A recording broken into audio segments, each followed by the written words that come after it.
G'day everybody, thanks for stopping by.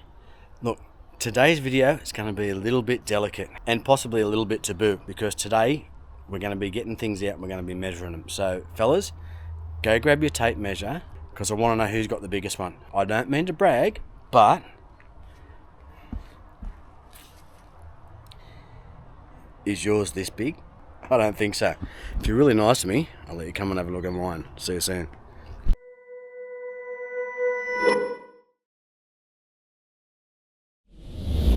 So in today's video, other than me nearly busting a puffer valve trying to play with this thing, we are going to be looking at the Allpowers SP039 600 watt folding solar panel. This is a monster solar panel and I think you're going to enjoy this one. Stick around. I've got to tell you, as far as pastimes goes, I'm quite happy just to sit here with my phone open and that thing set up over there and just watch the wattage and just see what we're getting out of it. Come on, baby. Come on, do the 500 watts. Do the 500. One is quite amused. But I've got to tell you, this sort of stuff and playing with this sort of stuff makes me thrive. I love it. I love being hands-on. And I hope that it comes across in the videos as well. And I'm guessing probably because you're watching these videos, you probably either got just that little bit in you or a whole bunch of it and you know exactly what I'm talking about. Anyway, let's get into the video and have a look at this monster solar panel. Awesome.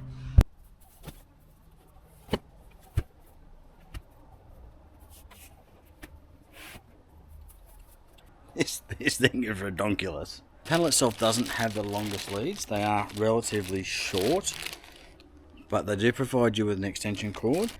And we do also have MC4 to XT60 adapter as well. So we're just going to hook this up to our Blue Eddy AC70, which is a 750 odd watt hour solar generator.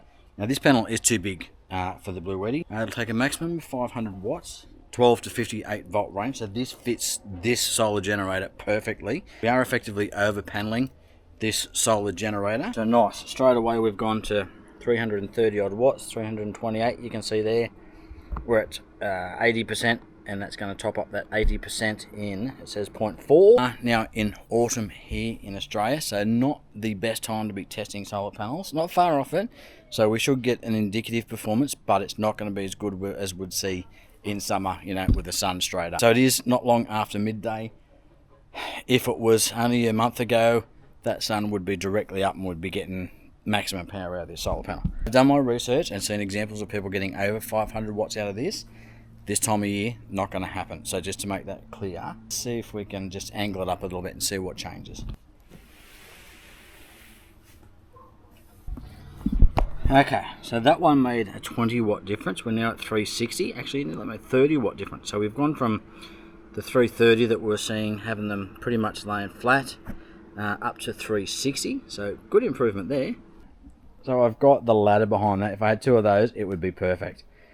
I'm running out of hands, so I'm going to try and use the ladder, straighten it out, hold it up with the other hands, and then to try and get a readout off this thing here. 408, 416, 414. So I'm calling that 407 watts. I think I was saying 411 or something along those lines. But that's about the maximum I'm going to get out of that as is. What you'll find is these are in series parallel. You got your two panels here, series, middle two are in series, top two are in series. So if you shade one set of panels, like these bottom ones, like I am for example, you effectively lose this string here, which means that your two top panels of series and parallel are still operating and working fine. So if you were to get shade, for example, across all of these panels, that effectively means you lose all of these strings here on both sides. So shading that, for example, we are now seeing 33 watts. Shade just that bottom one, 200 watts. Take the sun off. Straight away we are back up 247, 285, 310, 323. This is important when you're talking about a solar panel that is this big, like, you know, over 6 foot tall. You're likely to get shade on. So if you have a choice and you've got to cover two panels with shade, you're better off, say, covering this one and leaving those four exposed for maximum performance, because if you block this one and this one, you're losing all 4 panels here and you're only running on 2. Or if you just block this one and this one, you've still got your 4 panels running, so you're running at 2/3 power. The ideal conditions is not to have any sun on any of your solar panels. Actually, you need to be aware that this is not a 100-watt solar panel that you can just throw out anywhere and adjust it to find that little stream of sun just coming through. It's still pretty big as far as cartage goes, so it's not folding up to big enough to put in your pocket. You're still going to know you've got this in the car, but this thing is going to get pride of place in the back of the Pajero until something better comes along. I could not wait for this thing to turn up for me to get to play with it, and it hasn't disappointed, I've got to tell you. Look, it's a price point solar panel. I think it's still up around the $800. I'll put a link down in the description if you want to go and chase these. So it's not cheap, but it's 600 watts, right? So I think go and have a look at your price of your 200-watt solar panels, and then multiply that by 3, and you'll start to see that the bargain this is. Now, I have laid on this and have walked across it, and I have heard some sort of cracking going on it. Doesn't seem to have been detrimental to the unit itself, but that's just one of those things you have to do and test it out. But I have heard it crack a little bit. I'm 5'4", so I'm not a big bloke, but I want to give you an idea how big this solar panel is.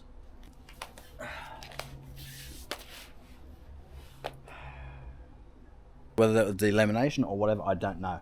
But you wouldn't want to do that too often with this one, I don't think. In the couple of times I've using this, I do want to say I want a longer cord as far as the output.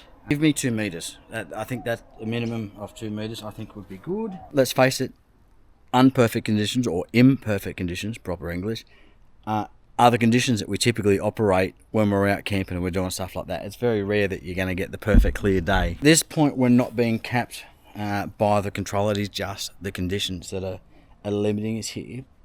And it is a big panel for 13 odd amps going into your battery. But if you had your 200 watt out there, you might be getting 50 watts out of it, something like that, if you're comparing it, which you're probably getting 4 amps, maybe something along those lines.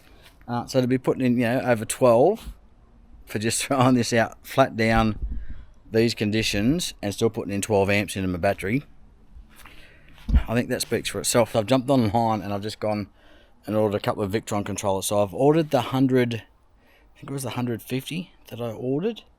I figured the 100 voltage wise is going to be more than plenty for what we're going to do in the future.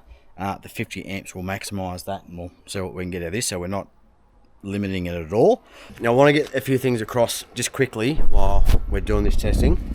You can see the cloud in the sky that we've got up there. It's patchy, it's whatever.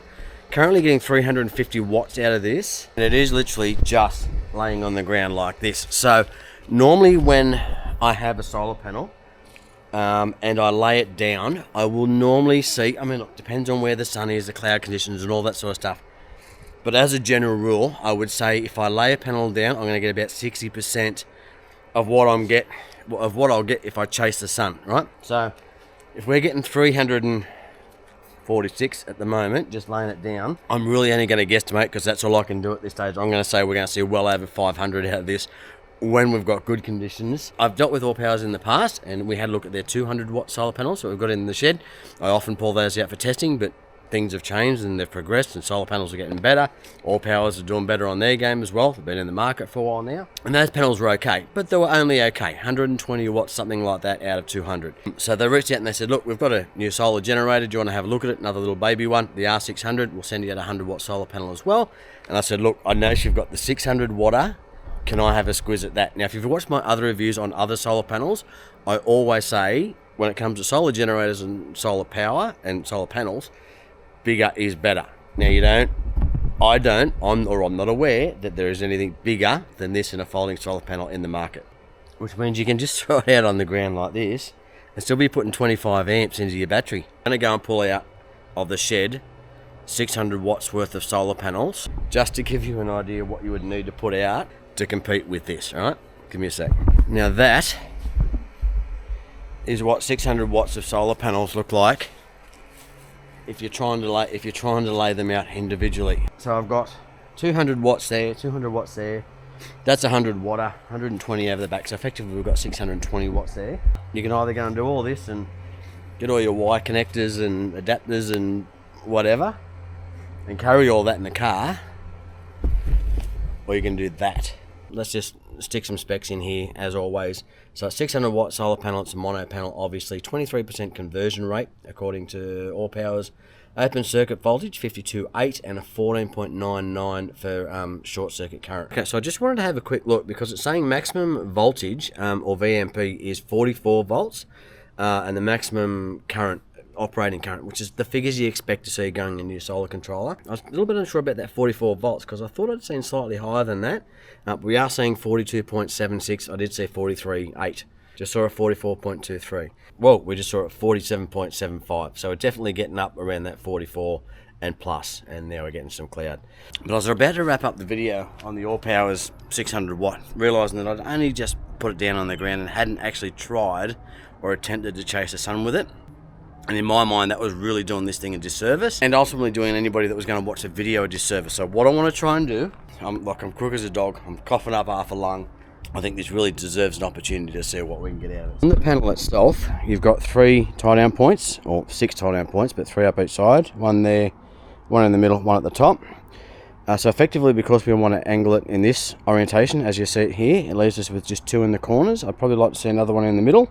Going to cause us a little bit of grief because we want to be able to supply tension that way, which I don't know if we're going to be able to do in this configuration. I've got a tent pole tied up to the roof rack up there, and I've got our 2 carabiners on our supplied Velcro straps up there. So in theory, all I need to do is get up and just hook it up, and then we'll worry about tying at the bottom and how we angle that. So let's see how we go.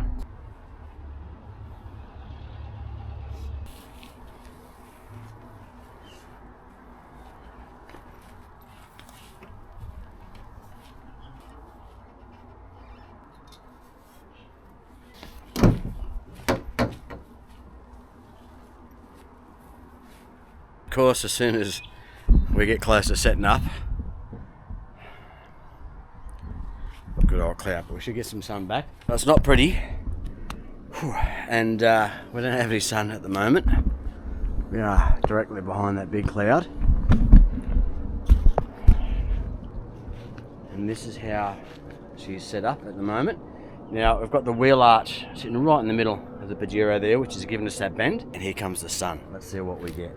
Now again, this is not perfect. I would like a little bit more slope, etc. But look at this, look at this, look at this.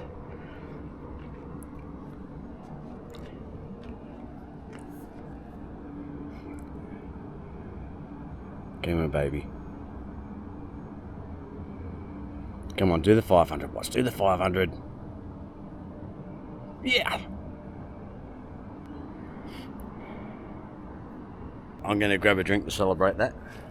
That alone was worth the price of admission for coming out here and coughing my guts up every time I breathe, just to see 500 watts out of a solar panel. I'm so glad we caught that. You can see that our working voltage here, 47.15 volts.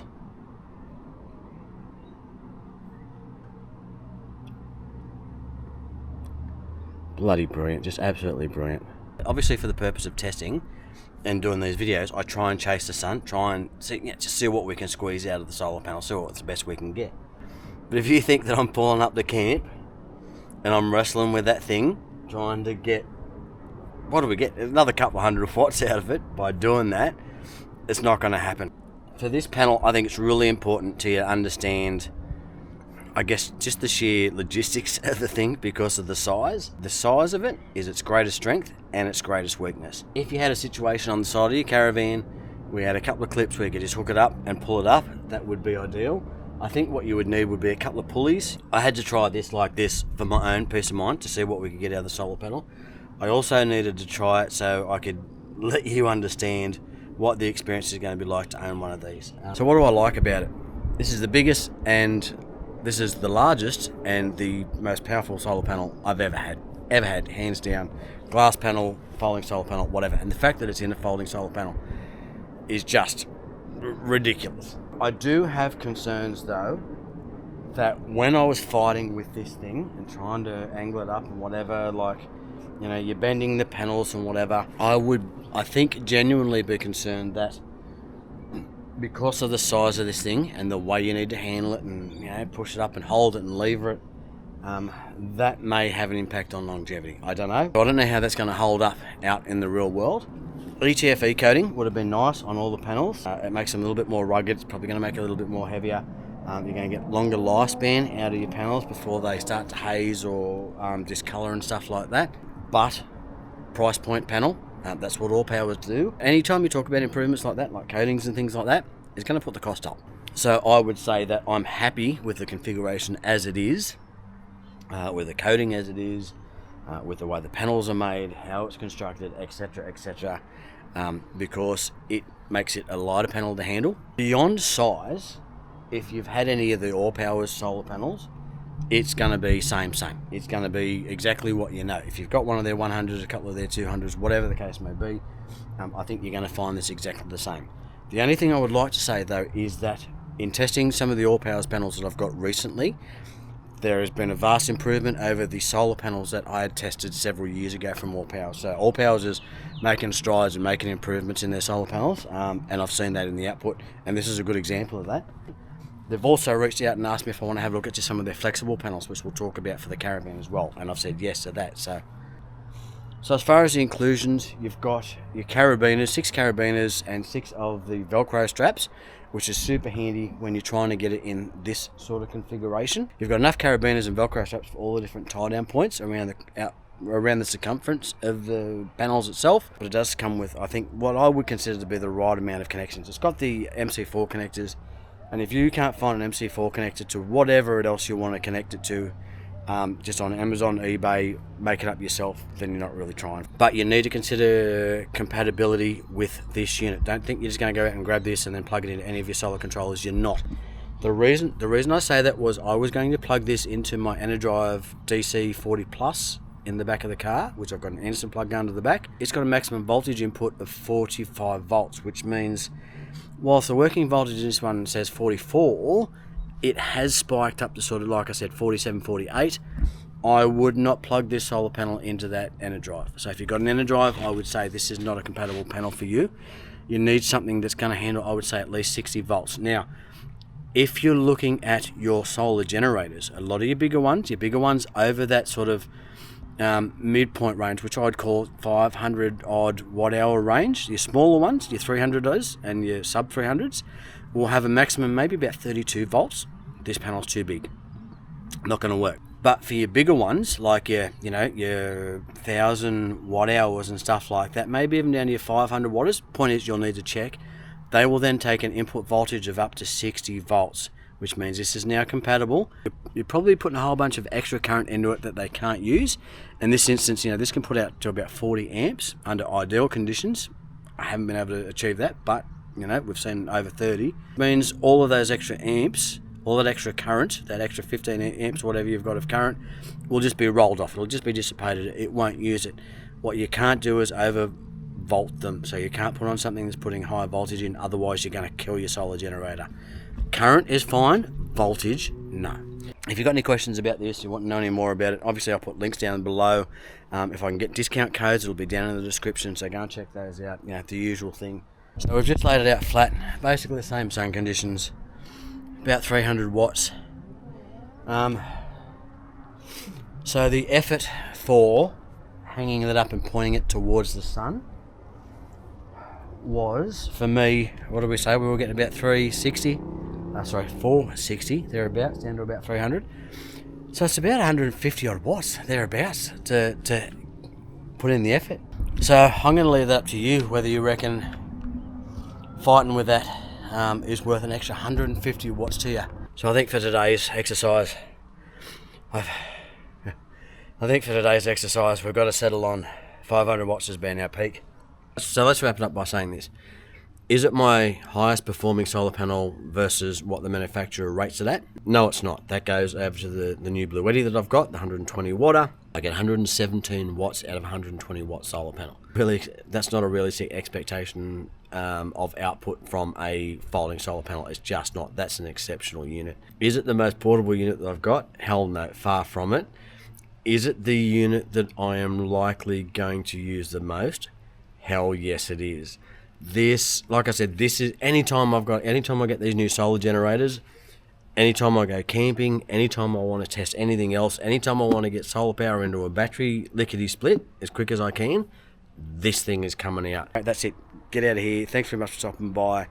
We'll talk to you real soon. See ya.